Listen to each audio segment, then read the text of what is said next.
Welcome to Lunch Therapy. I'm your host, Joel Marshall. Today we have an incredible guest for Interview Friday. We do Interview Fridays every Friday at noon.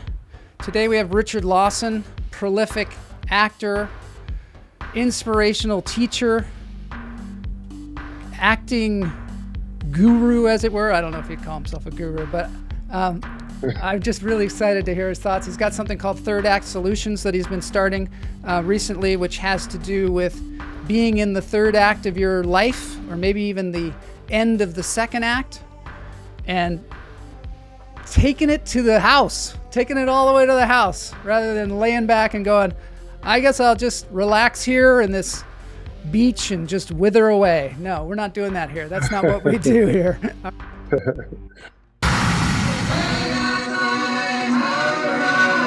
I'm gonna get myself a modem. I'm gonna get myself a modem. I'm gonna get myself a modem. I'm gonna get myself a modem. I'm gonna get myself a modem. I'm gonna get myself a modem. Okay, at the top of the show here, Lunch Therapy, we always talk about some kind of event that's going on, maybe some of the people in the chat room, the hummingbirds. Right now, on Sunday, we have Early Bird Comedy with two people that have been on the show many times. Also, they're in the chat room a lot of times, super big supporters of the show. Ginny Sykes and Howard Aronin are in Sherman Oaks at the Hampton Inn doing stand-up comedy. It's early for some people that like to do things early. It's August 18th, 4 p.m., $15 donation. It's even a donation, so go on there and see them. They're some of the premier comedians around Los Angeles that you'll see in these venues. So step on by. Todd Lee says, hoity hoy hoy hoy. Camilla says hoy. For those of you that don't know, on this show we say hoy instead of hi. We don't know why. It's perhaps some kind of European thing. I don't know. But anyway, let's get into the breathing. All right. So now what we do is we breathe at the top of the show. I get all keyed up. I get all excited.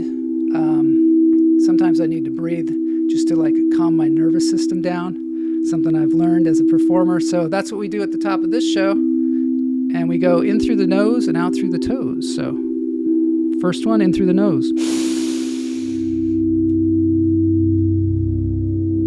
Hold it. Let it go. You can shake it out if you want. In through the nose, out through the toes.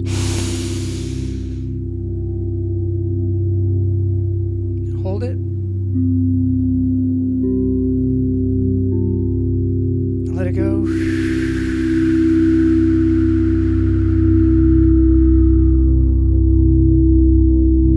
In through the nose, out through the toes.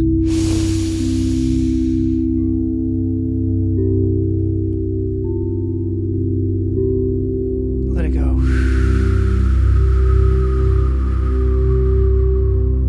There's Ray Scanlon, nose and toes. That's right. That's what we do around here. Behind me is Travis Schumacher. He does crystal healing on his channel, Healing Vibrations. Todd Lee says, my wife told me she's had it with my obsession with astronomy. What planet is she on? What planet is she on? It's a good question. Todd, you are going to love the guest today. Todd loves to be motivated. He loves inspiration. He's a very inspirational person himself. Jose Salas, Hoipi Commando Freude. Yep. All right, we're moving forward. We got work to do.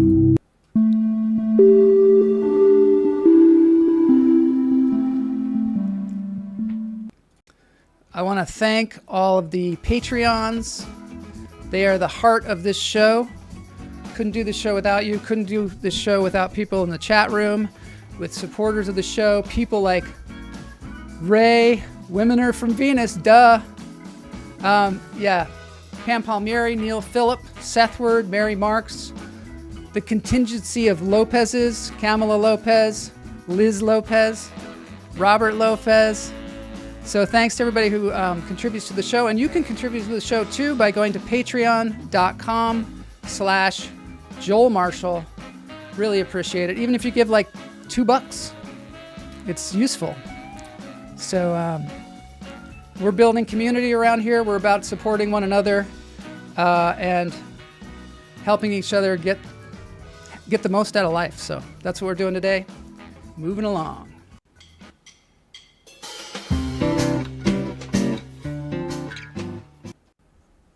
All right, so now I'm going to introduce the guest here today. We're really lucky to have him on the show. He's been on the show, man, I think it was like 3 years ago now. So it's so great to have him back. He started this thing called Third Act Solutions. I met Richard Lawson at the Beverly Hills Playhouse in the 90s. He was my teacher and my mentor, and I still to this day refer to things that he said, events that occurred, people that we met in that community. Still a big part of my life. Even if I don't see him, but once every 3 years, it's great. It's great to have him in my life. So he was a medic in the Vietnam War. He then went to college where he was a state forensics champion, undefeated for 2 years. And then he went on to become a star of stage, television, screen. He was in theater for quite some time. No Place to Be Somebody was a play that he did with Ben Vereen and Philip Michael Thomas. He won a Drama Critics Award for his work on Ma Rainey's Black Bottom at the LATC, Los Angeles Theater Center. Streamers at the Westwood Playhouse. He played Othello twice. His career in television and film is just unprecedented. He started with the movie Dirty Harry. Then he went on to Shaft and Kojak, Black Fist, Streets of San Francisco. He was one of the leads in Poltergeist. Many of you remember him from that. Plus The White Shadow, Magnum P.I. These are shows that I grew up on. St. Elsewhere, one of my favorite shows. If you haven't seen that, go back and watch that. That was some good stuff. Also movies like The Main Event, Coming Home, Wag the Dog, How Stella Got Her Groove Back for Colored Girls.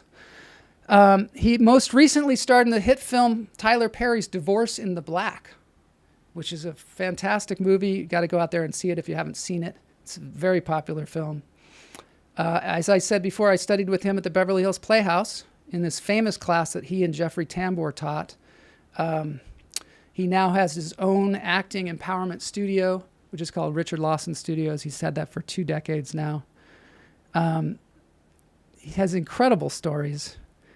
And now he's also doing this thing called Third Act Solutions, which I think is an extension of the work that he's been doing. He's a person who not only has this incredible career, but also helps other people with their careers, just hundreds and hundreds and hundreds of people.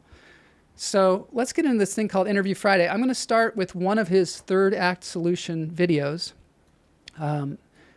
It's about 3 minutes long, but I think it's really worth setting this up. I just want to say hi to the chat room. Please feel free to chat along while we're talking. If you have any questions or suggestions. Holy Mary Marks. Camila Lopez, very excited to see Richard. I know, I got to stop jabbering here and get him on the screen. Amazing career, yeah. Amazing. All right, let's get into this thing called Interview Friday.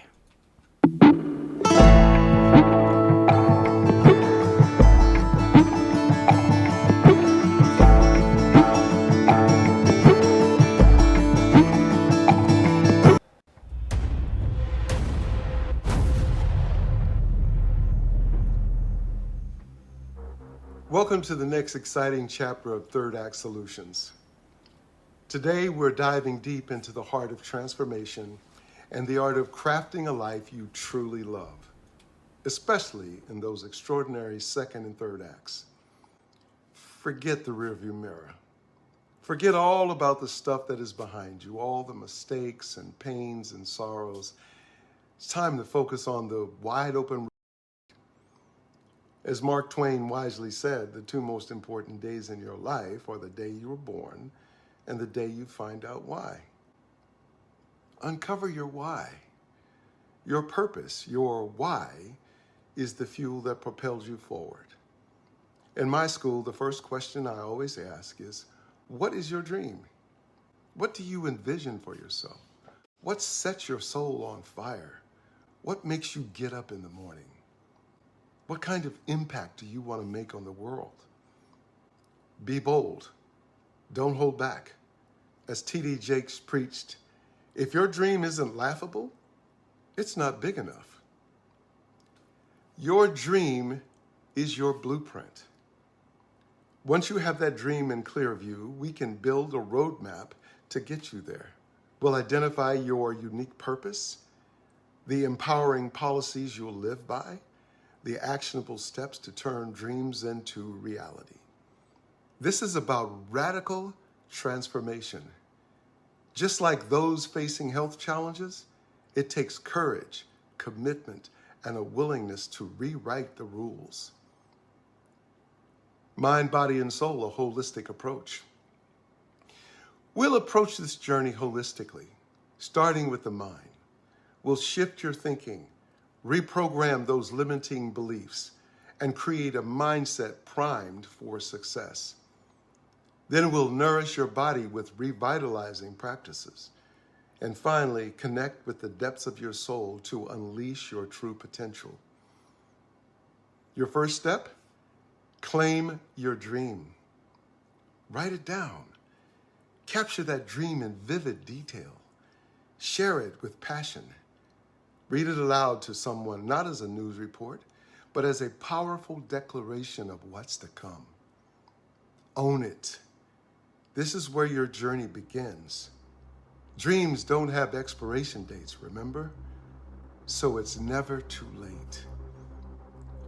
In the words of the great poet Mary Oliver, tell me what it is you plan to do with your one wild and precious life.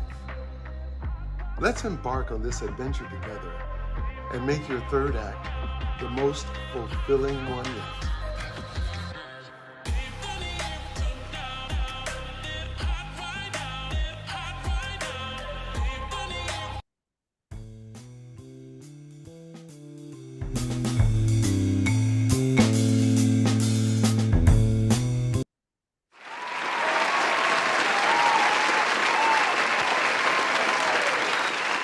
Welcome, Richard Lawson, to Lunch Therapy.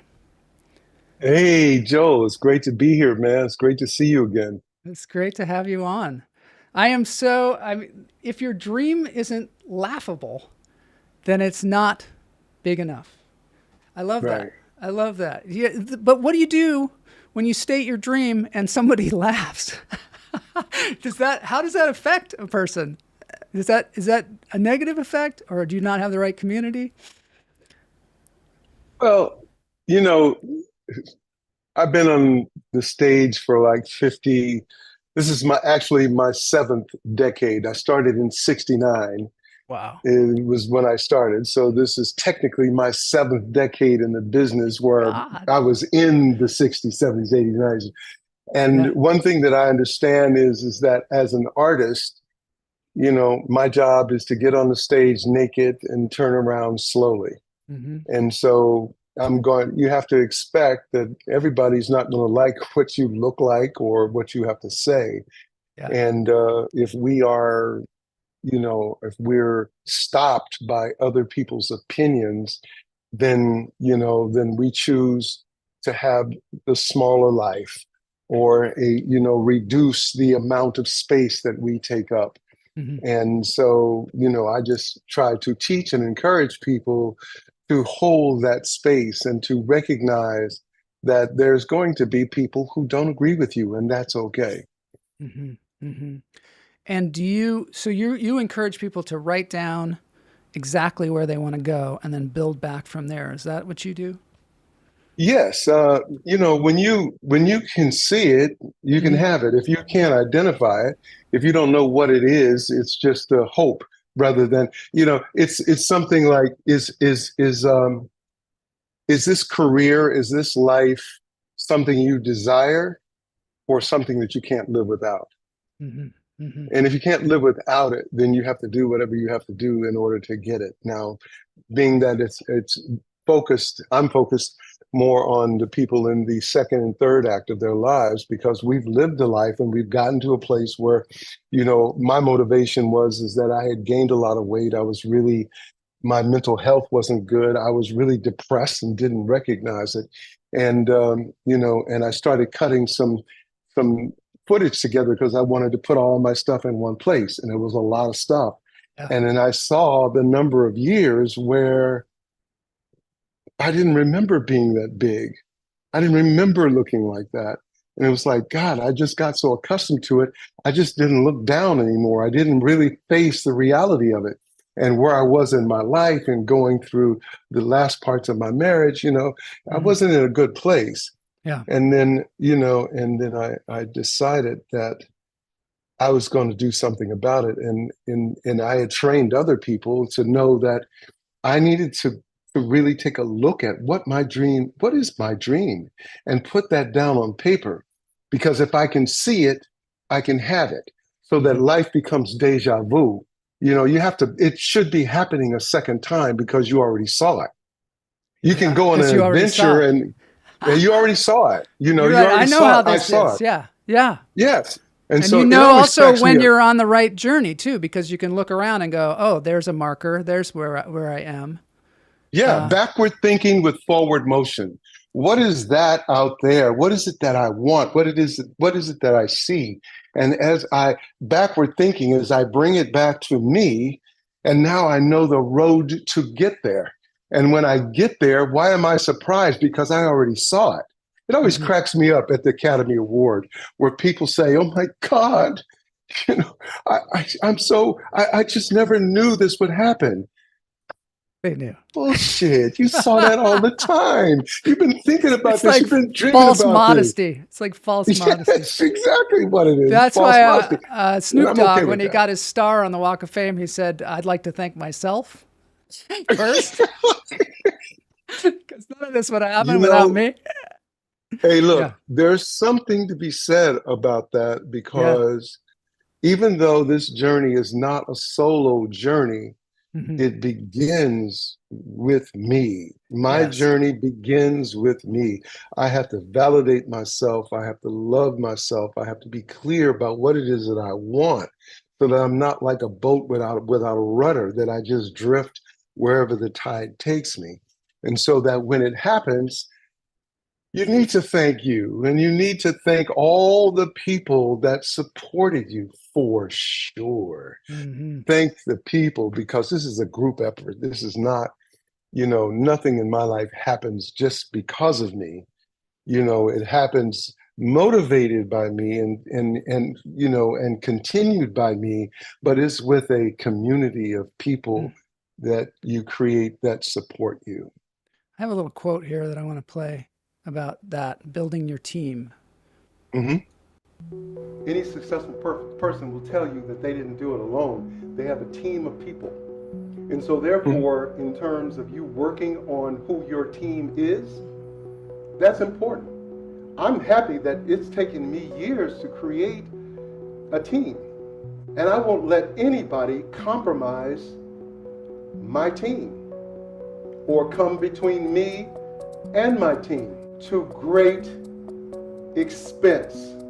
Because my team supports and is there no matter what. And hopefully you will find your team.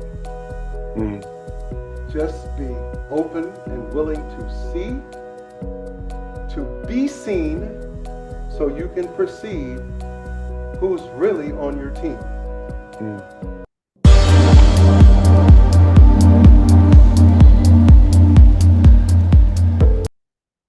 Wow, that's some good I don't stuff. know where you got that. I don't know where you got that, but Yeah. Tell me. that's really, man, that actually made me emotional, because it is so true that to never let nobody compromise what is true for you and who really is true for you, Hmm. because everybody around you is not going to agree with your team. Yeah. And if life becomes a series of you giving up team members because it makes other people comfortable, you will by little lose the core of your own self. Yeah. And so having and acknowledging and recognizing the importance of the community that you create is everything. Hmm. What about the idea of, you talk about being of service, and certainly in your life, you've been of service to a lot of people. Is Mm. there a way that you have to kind of modulate that where you might end up doing too much service, where you're suffering as a result of that? How do you balance that? Or is there a balance? Well, at best, it's a it's a wavering balance Yeah. Yeah. because we have to understand who we are and why we do what we do. What I know is that I can't keep it unless I give it away. Mm. And it's just a measure of how much you give away, and you have to understand the exchange involved, Hmm. because there is exchange. I don't care if it's even with your children, Yeah. and the people you love. It is exchange, and there are four types of exchanges. Mm. And there's criminal exchange, there is unequal exchange, there is equal exchange, and then there's exchange in abundance. Mm. So is somebody stealing from you? Is somebody taking more than they give? Is what people give exactly what they get? So that's an equal exchange, or is somebody leaving more than they were asked for in the first place? And so if your world operates on exchange and abundance, and I try that for myself with others, is to give more than what was expected, that there's a great sense of satisfaction with that. I find that even in teaching, Hmm. we tend to want to spend more time on the people um, who aren't functioning on the highest level, whereas we need to spend the most time on the people who are high functioning people, and who you give them a dollar's worth and they create $10 worth of value, whereas you give somebody a dollar's worth and they only deliver 50% of it. We spend a lot of time on those people, whereas we need to spend the most time on the people who are thriving from the exchange. And so you really have to measure what that exchange turns out. Does any of it come back? Does it come back? Or is it take and run? Do they take it and run and not do anything with it? And so as a teacher, I know I have to measure that in terms of making sure I'm spending time that's creating the most value. Hmm. And that's a very difficult one, because we often love those who don't love themselves, and so therefore we don't experience the exchange in a equal Yeah. way, but we love them anyway. You have, throughout your career, you have sort of had times where you sort of reinvented yourself. And it's interesting because I was watching that movie that you just did recently, Divorce in the Black. And there Mm, was a moment where you sat down your daughter and said, "Watch this." And you showed mm, video of her thriving. hmm And then you showed her video with her abusive husband where she was yeah. not thriving clearly. And you could show it to her. hmm How do you, you know, do you just get lost sometimes and don't realize when you're unhappy, and then it finally comes to a head and you have to like then sort of reinvent yourself? I know last time we talked, you said for 5 years you just golfed.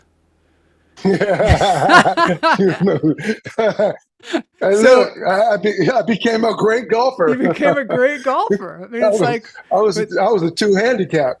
wow, but that's how you kind of, I don't know, you went through that and reinvented yourself. Yeah. And then this transformation that's happened in the last, 4 years or so, did you just one day look in the mirror and go, "Oh my God, I gotta change"? It's a Or did somebody process. tell you, or do you have, your people? Or do you rely on your people? Yeah, tell us. It's a process. Well, it's It's a funny thing because you get used to feeling bad and it becomes like part of Yeah. the thing. As a teacher, it's so interesting because you see somebody in a certain area of their life and you see how brilliant they are. Yeah. And you see that they're living in a world that is kind of toxic, but they're used to it. Hmm. Somebody could slap you every day um, for 5 years, and then one day they don't, and all of a sudden you don't feel good because something's wrong. They Oh, didn't slap me, which was their form of love. yeah, That that's was their true. love language, and so Yeah. and so when they stop, then it's like you feel bad Hmm. until you recognize. Or until somebody treats you in a way where you realize that the way that you know, I like this a lot more. I would Hmm. rather the hug than the slap. Yeah.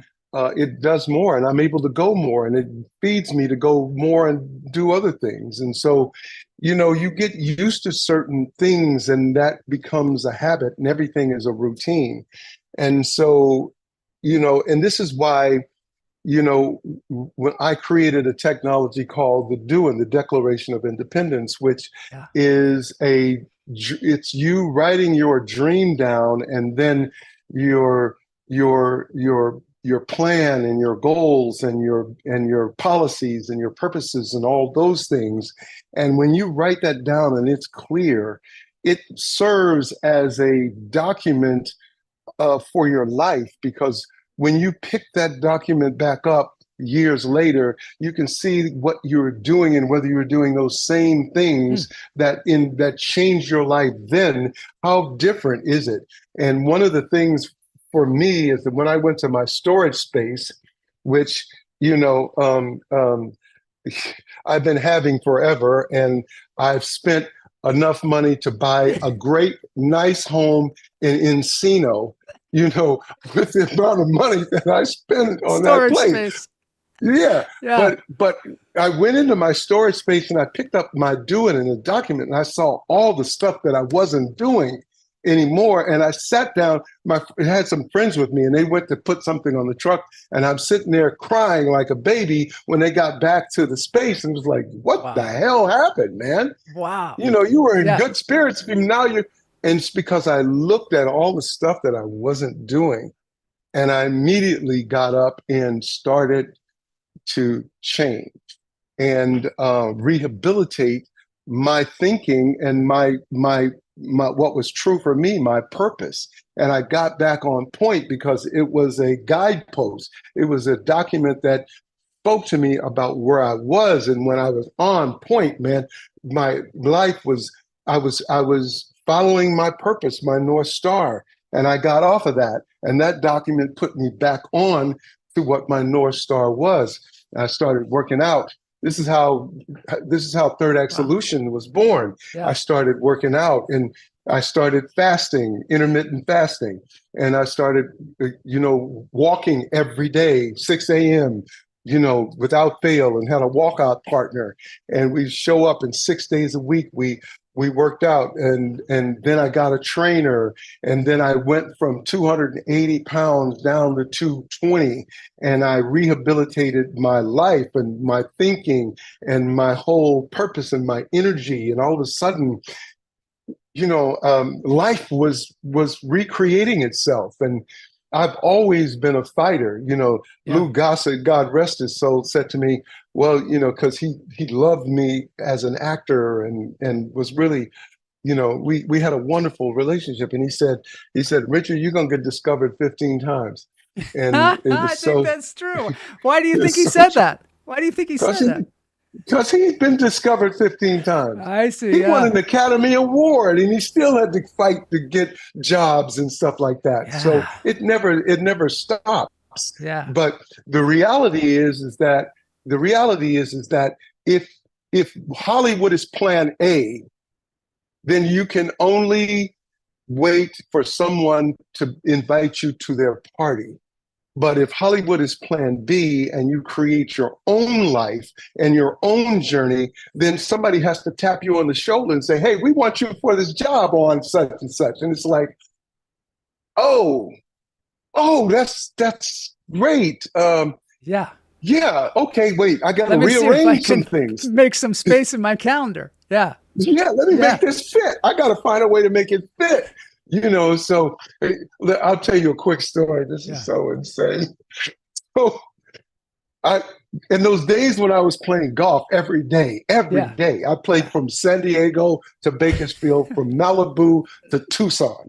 And I had a dually Suburban. I got the Suburban made into a dually, and I would Wow. drive anywhere every day somewhere, right? Yeah. And I took the third seat out so I could put 4 bags and stuff back there. So anyway, I golf was my thing in my jam.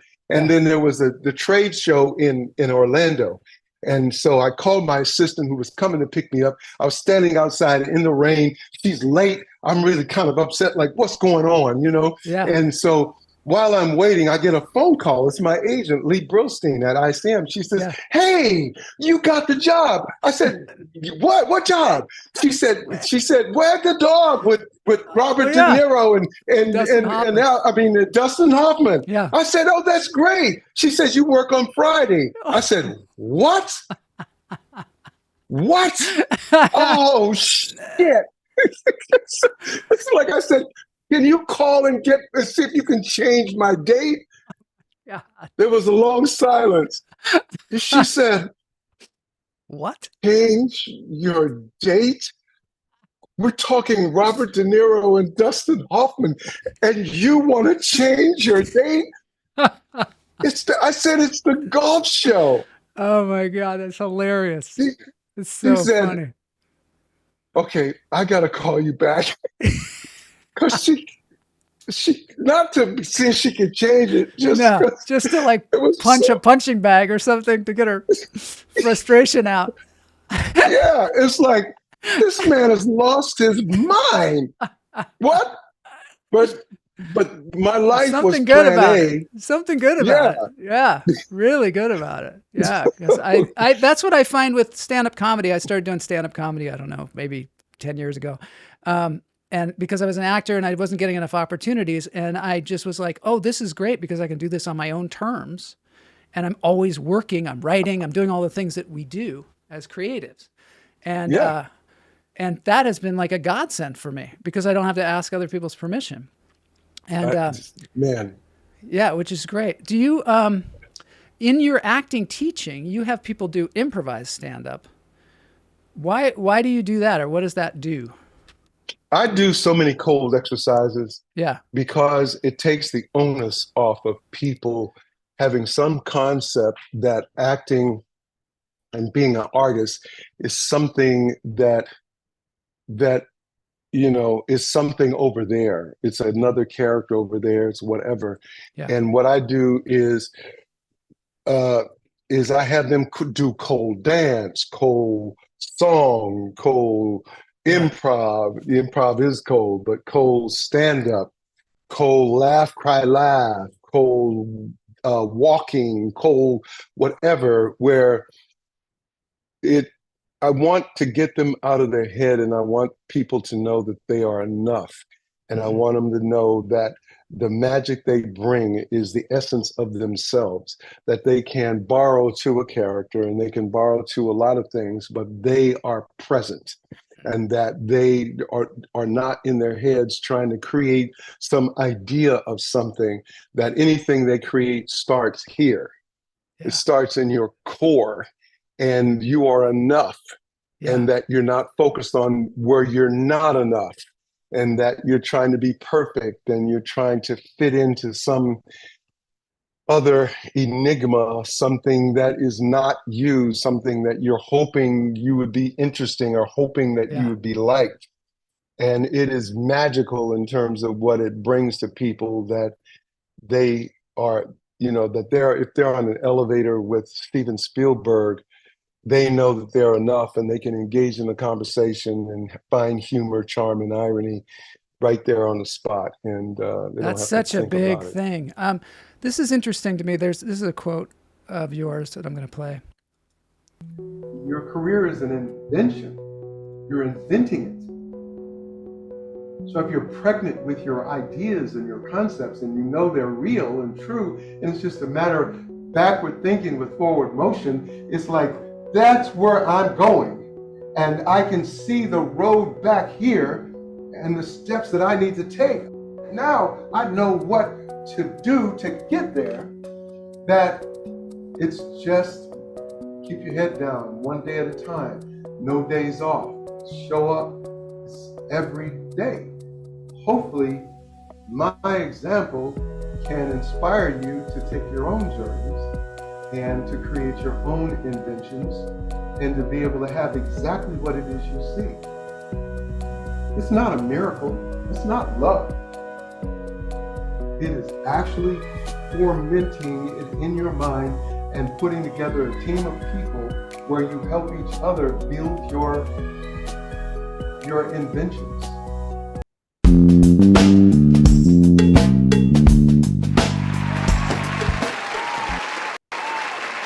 I love that because, you know, a lot of times we look around at everybody else and go, why am I not doing that? What do I need to be doing that? What am I doing? Why they're doing so much more than me, or they're doing so much less and getting more results. The idea of like, you're on your own journey and you invent it. You invent it. It's an invention. It's an invention. It's an invention. Yeah, it is. It's something that you have to see. Yeah. If you see it, if you can see it, you can do it. That's what an invention is. Yeah. That's what an invention is. That's what it is.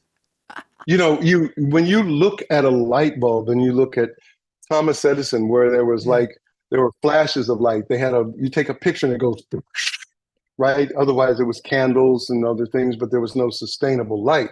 Thomas Edison and Lewis Lattimore, a black man who actually did the work and actually should be the one that gets the most credit for the light bulb. And he also, this Lattimore helped Alexander Graham Bell, and still didn't get the credit for that. But that was something that they saw, and they knew that it could happen. And then they went and did the work to gather the information for proof, to get the evidence that this could happen. And when they made it happen, it's because they had already seen it in their minds. You have to be able to see your career in your mind and then make that happen. And that's a process of you doing certain things. It's like, I want to win the Academy Award. Well, there's no direct route there, but it means that if you need to become a good actor or a good filmmaker or a good comedian, or you need to understand filmmaking, you need to understand editing, you need to understand how to put this material together. You need to know what your own strengths are. You need to know, you need to develop a writing skill so you can write product for yourself. You need to meet people. You need to create a relationship map. You need to go to things and listen to people talk. You need to be mentored by somebody, either directly or indirectly, so that you follow their path and you learn from them. And these are all things amongst other things that you need to do. You need to understand politics, personality, and craft, which means that you need to be able to get into the door, and that's knowing people. You need to know how to get into the door. You need to gather that information up. You need to know how to build a relationship map, meaning that it's like, you look at it like 4s, 3s, 2s, 1s, and 0s. 4s being people that you can go to dinner with. 3 being people that will return your call. 2 people you know pretty well. 1 people that you know. 0 people that you want to know. You need to communicate with them 4 times a year. Just, hey, how you doing? Good to meet you at the thing. Hope all's going well. Congratulations on the new job. Congratulations on the baby, your anniversary, so and so. Just call and say hi, wanting nothing for a year or more. Yeah. And then when you say, hey, I got this little short film I'm doing, I'd love for you to come and see it, they will more than likely come because you've been supporting that, knowing them and the relationship.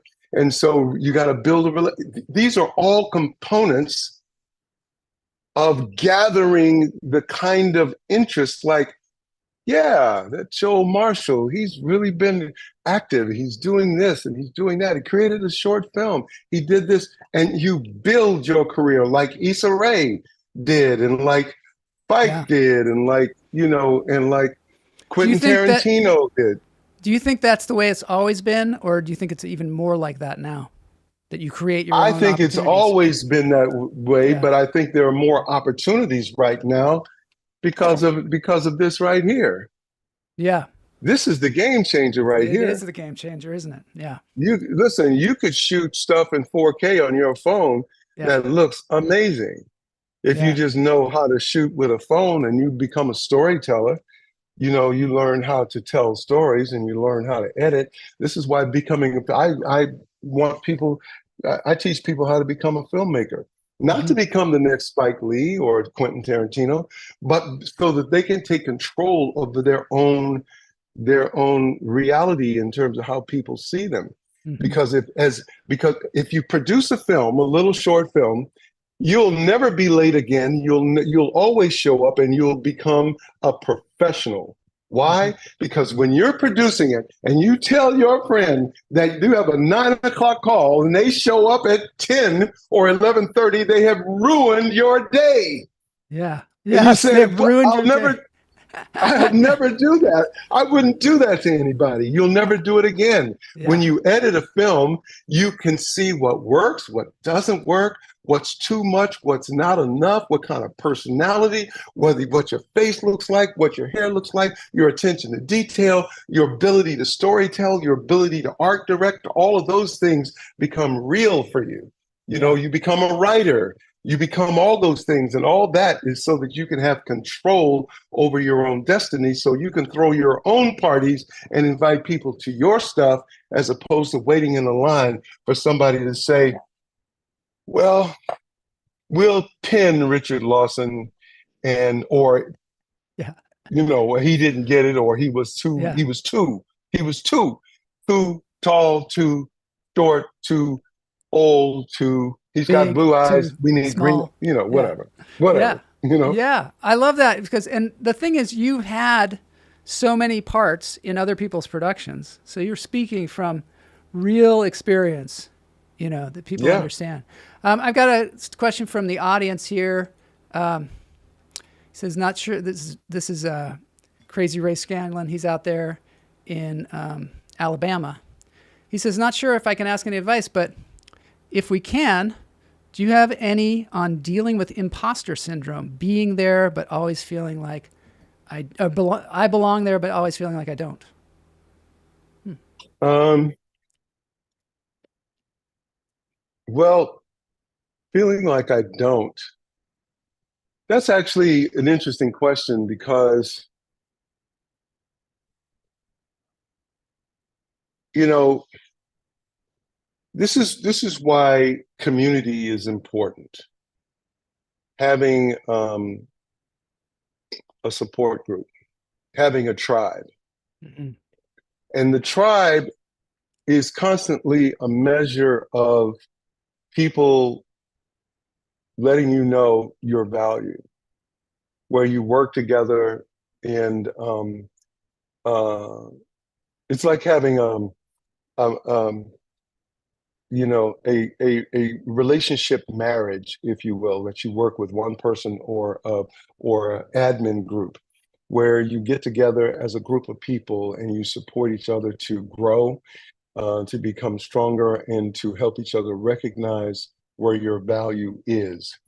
There are people who are just in this business and they wait for stuff to happen, and they could easily feel like an imposter because there's not enough things to come back to them to let them know their value.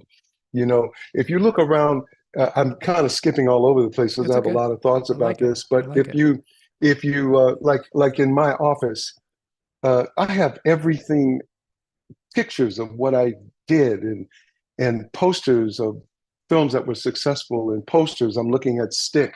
I'm looking at Wow. How Stella Got Her Groove Back. I'm looking at Awesome. The Main Event. I'm looking at Hapgood. I'm looking at stuff. So when I walk in here, there ain't no imposters in here, because this feeds back to me, you accomplished this and this and this, and you did that, and you had that moment, you had that moment. And if I have people around me, a tribe where we are constantly acknowledging what each other's doing and we support each other, there is no imposter in that. There's proof of that, because the fact that I have evidence, you have to create evidence so that no one can take that away from you. No one can take away my career and the legacy that I've created. No one can do that. And there's enough people out there in the universe that will attack anyone who tries to take that away from me. And they can't, because of the fact that I know who I am. I've worked hard and I continue to work. I work probably harder than most other people in terms of just staying in it and creating product and all of that, and staying connected to what I've done. I can still tell you, No Place to Be Somebody you mentioned, which I did in 1971. Yeah. They met on the banks of the Potomac, the rich, the great, and the small. It's impossible to tell you. You should have been there and seen it all. They came by train, by plane, by bus, and by car, bicycle and tricycle from near and very far, and on mule and on horseback with greasy bag and croaker sack, buckboards and clapboard. I could go on and on and on and on. It. That's a poem from 1971. So these things are anchored in my soul. Part of you. So They're what imposter? What imposter can know? If somebody come and try to call me an imposter, so the imposter is you doing the work, rolling up your sleeve, gathering and making sure you put up on your wall the stuff to remind you, I did that, I did that, I did that. So there's no imposter in that. No one can take it away from you. My wife, Kamala, she took all my flyers, my comedy flyers from all the different comedy shows that I've done, and she put them on the refrigerator. She covered the refrigerator with them. And it had such an effect on me, because every time I go to open the refrigerator, I see all these things. Or when I'm about to go out to do a comedy show, I look at that and I'm like, you got this, And that's it made such a big difference. I didn't even know, why she was doing it at the time, but it really had such a great impact. And that's also people in your vicinity helping you, yes, by uplifting you, yes, or reminding you. Because that was one of the problems I used to have too, is I would go into an audition room and I would lose my entire personality, my entire history. It would just go away. I felt like a shell of a person, and I would never be able to give them me. And, yes. I struggled with that so much. Yeah. Yes. I have worked hard to really make sure that I anchor in my life the reality of where I've been, my legacy, and what I've done, and where I'm going. Yeah. And so that happens in terms of what you put in your universe, the things that make you remember. Walking in my house now, there is no way that I cannot remember things, because it's all looking me in the face. Yeah. And that's important when you live in a business, when you're in a business that is filled with no. No has to be a motivator. Yeah. No has to be a motivator. It's also filled with this quantifying of things. Like they have these very specific things that they think they're looking for. And they will put them on a page as if it's some kind of product that they're buying off a shelf. And sometimes we feel sort of like, I got to fit into that thing, Hey, look, no gives me an erection.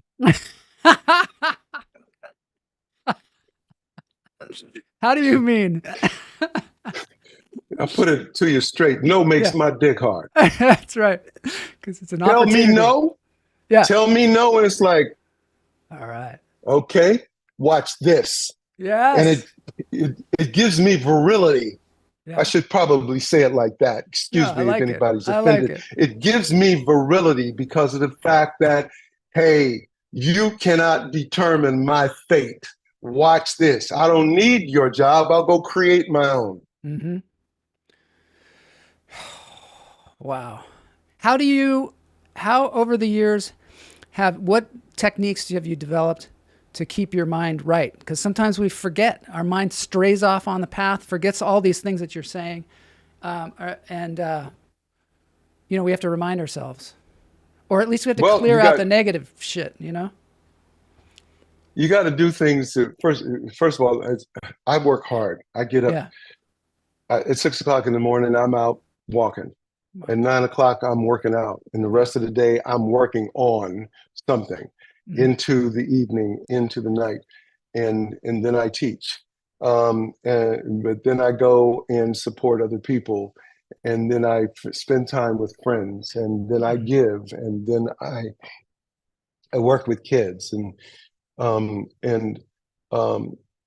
I do enough that I'm going to be reminded about what I love and what I want and what nourishes me.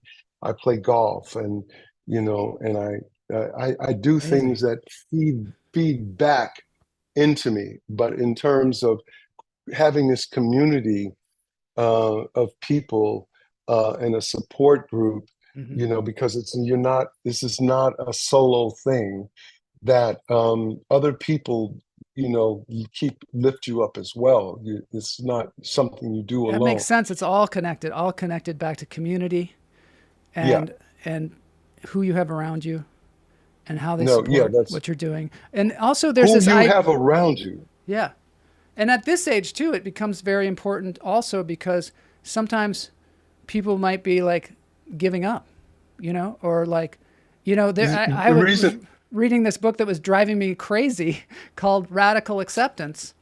And and I was fighting so hard against that, but there's like things happen as you get older, like health things and, your own parents and everything in your world can be a little bit, it seems like it's more difficult. So, that's why I created That's why I created Third Act Solutions. Yeah. At this age, you might feel like you're a little bit stuck. Your economics is whatever it is, and it's like process, pivot, and proceed. Process the shit that's going on in your life. Yeah. Make a pivot and decide where it is you want to go and proceed and get on with it, because you can't stay mired in crap. You can't stay around negative people. You have to handle the people in your life, the negativity in your life, and you need to be clear about your purpose, your North Star, and be moving towards that. If you're moving towards your North Star, you will live forever. Your body might not. I love what you say about that. But your spirit will. Yeah. I love that you say that too, because you have an effect on other people. Like you were saying about Milton Katselas has had an effect on you to the point where you are continuing that work that he was doing, which was dreams into action, essentially. And so he lives on through you. The really good parts of him are living on through you. No question about it. I mean, I owe him a lot, and I've taken what he's learned and built on it and made my own out of it. You know what I mean? And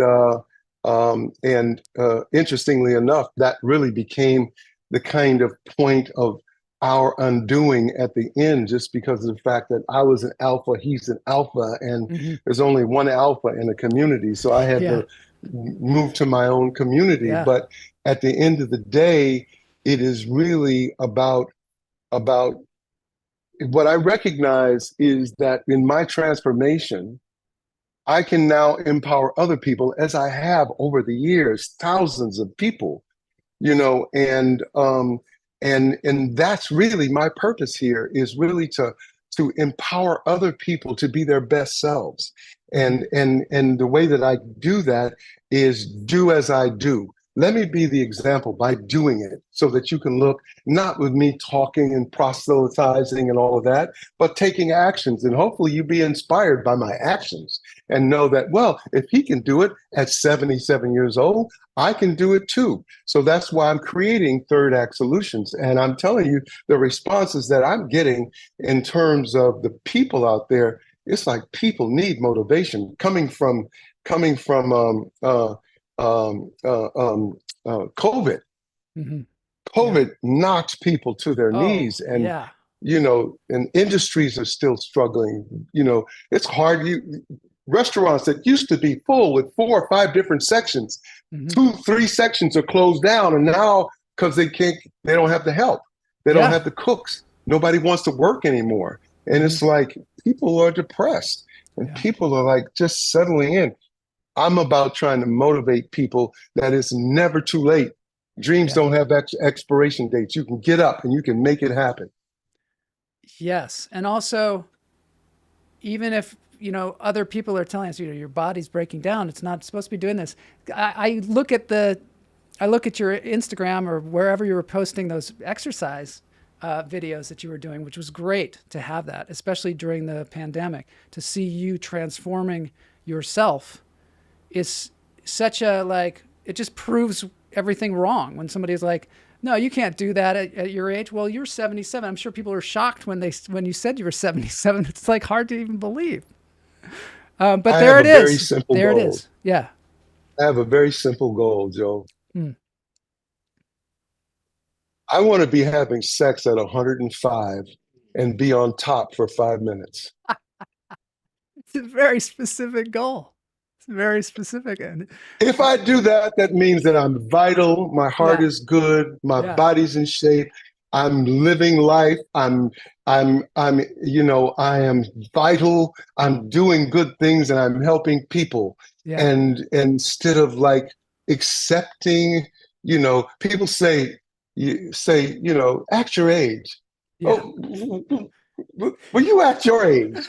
Ah, My who are age you? is not limited by a number. Yes. Who's to say how you should act at any age? Anyway, that's the thing I can't stand. I cannot stand it when people are trying to define how you should be acting at your age, because it's like you said, it's your own invention. Your life is your own Because it invention. starts here. Yeah. It starts here. Because if it's here, then you're getting up, you're taking care of yourself, you're eating properly, you are staying away from the stuff that everybody likes. We all like what we like, but Yeah. do it in moderation where Yeah. it's not like the sugar. You got to keep that. Sugar is my thing. I Definitely. got to keep it down. Sugar is a You big know, one. It's a huge one. juicing. I Yeah. made this juice. I got the greatest juicer, man. All The right. bowl is that big around. You can put whole apples and whole cucumbers and whole carrots, and Yeah. it just grinds it up. And and juicing and sauna, cold plunge, jacuzzi, walking, go to the beach. Breath. I'm so glad you started with breath work. Oh, One of my thanks. students, Avery, is like the supreme breath guy now. And I Really? just had a meeting with him yesterday to include that as a part of third act solutions, Yeah. It's a big doing one. breath work. I love how Yeah. you start with the body. I mean, that's one of the amazing Start things with the too. mind. Oh, you start with Start the with the mind mind. and then you go to Start the with the body. mind. Okay. And then because you got to Yeah. change your thinking. You I got to see. change your thinking. You got to change your attitude with food. You got to Mhm. change your attitude with yourself. You got to change your attitude with the people around you. Because no matter how hard you work, and somebody says, why are you doing all that? Why don't you just act your age? I mean, you need to slow down, play with your grandchildren. That's And right. it's like, you got enough. If you got people convincing you to die slowly Yeah. and die one of those exotic deaths, I'm trying to defy gravity. Love And it. I can do that here and then make sure that my body's in shape too. And also my soul, in terms of Yeah. meditating and praying and being of service. Being of service. Go help somebody. Help somebody. Volunteer. Teach kids. Be a mentor. Give back. You're also proving people wrong, or I don't know about wrong, but you're also proving that there's enough time. Because a lot of people say, I don't have time to go help some kids right now. I got so many things that I'm doing. There is time because you make the time and you're an extremely busy person and doing a lot of different things.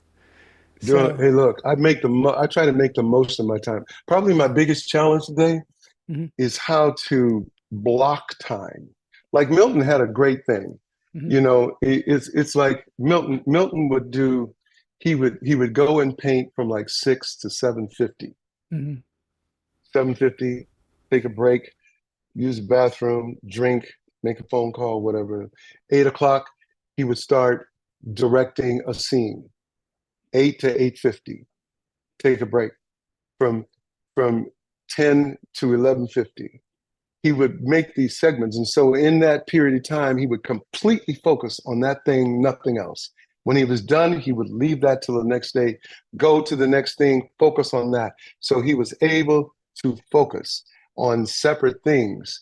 And therefore, he was able to get through 4 or 5 things every day. And he was able to move all that stuff forward. So it's about organizing your attention on things and getting quality time with each of those things and go on to the next thing. So you're moving all these projects forward rather than just being ADHD with it, where you do a little bit here and, I forgot this, and you go, and then at the end of it, you feel like you've done nothing. And you have to keep starting and stopping and starting and stopping. And, you've worked with Tyler Perry. Is he like that? Is he scheduled like that? Do you know? His schedule is amazing. He's prolific. Yeah. First of all, let me just share this fact with you. We did a 16-episode series. We were shooting 75 pages a day. God. Imagine that. 75 pages a day. We move so fast. We move so fast through stuff. He knows exactly what he wants because he's got it all cut in his head. And when something doesn't work, he knows that which side of the camera which side of the take he's going to use. So instead of you being on the side of the line that you flubbed, he's going to be on the other actor, and you can ADR that flubbed line so that he's going to get what he needs and he can get through something quickly. And I'm telling you, he gets through more stuff in a year than most people would take 10 years to get through. Yeah, he must not really question himself. I mean, when you were doing that movie, Divorce in the Black, you still told a story about like you were about to go, it was like the night before you were about to shoot the next day, and then your whole role changed? So on April 18th, which was a Sunday, I believe, the day, don't hold me to the dates. Yeah. I'll just say, like, on Sunday night, I'm now doing my final thing for us to start first day of shooting Monday morning. Wow. So at midnight, I close my script and I do hella preparation. I'm sure you do. I mean, hella preparation. Yeah.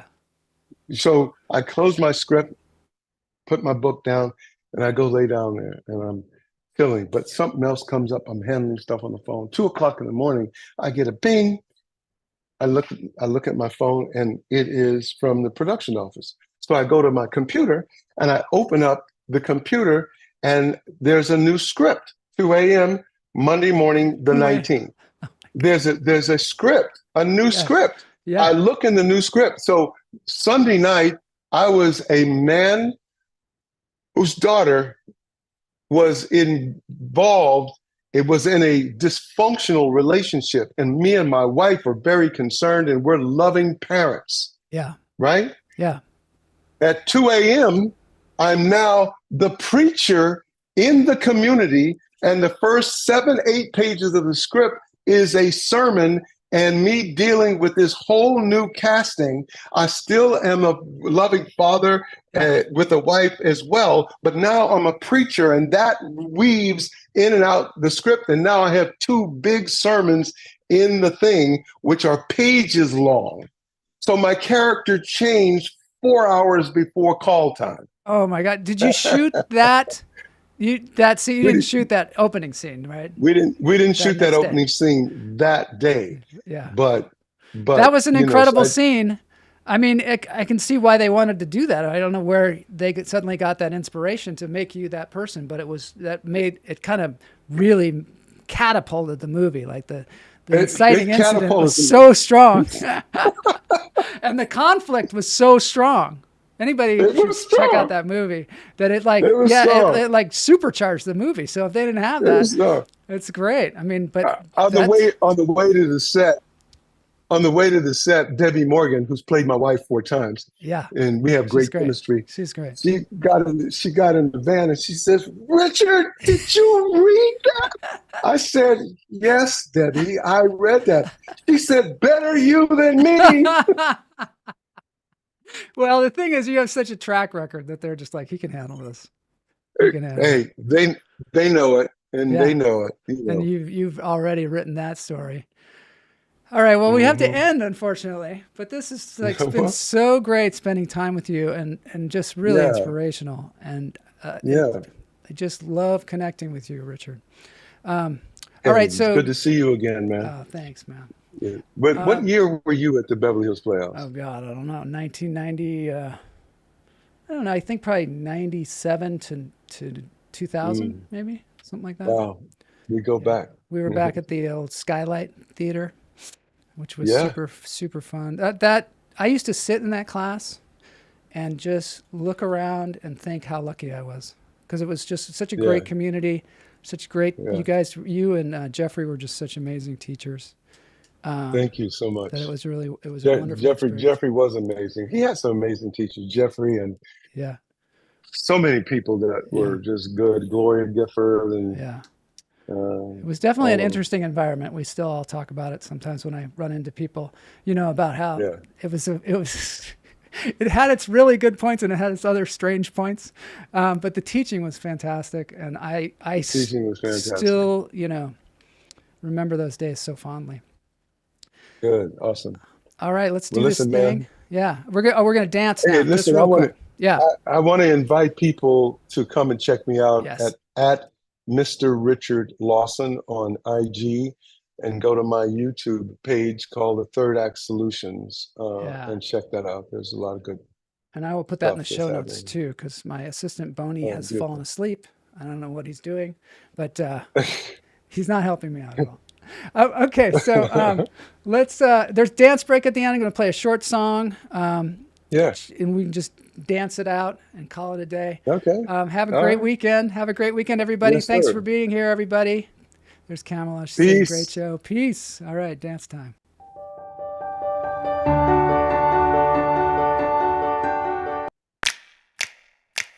We're gonna ride till we fall. They say we got no future at all.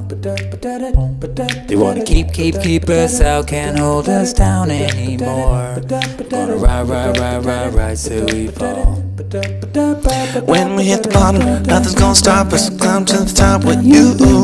We could be the greatest ones who ever made it. Yeah, I could be talking you. They're tryna hate, but we won't change anything at all. Oh, we're gonna ride till we fall. They think we just dropouts, living at a mom's house. Parents must be so proud, they know it all. They don't speak our language, they say we're too savage. Yeah, no, we don't give up anymore. We're gonna ride till we fall. We're gonna ride till we fall. All right, thanks everybody for being here. Thank you, Richard. We'll see you all next week on Lunch Therapy.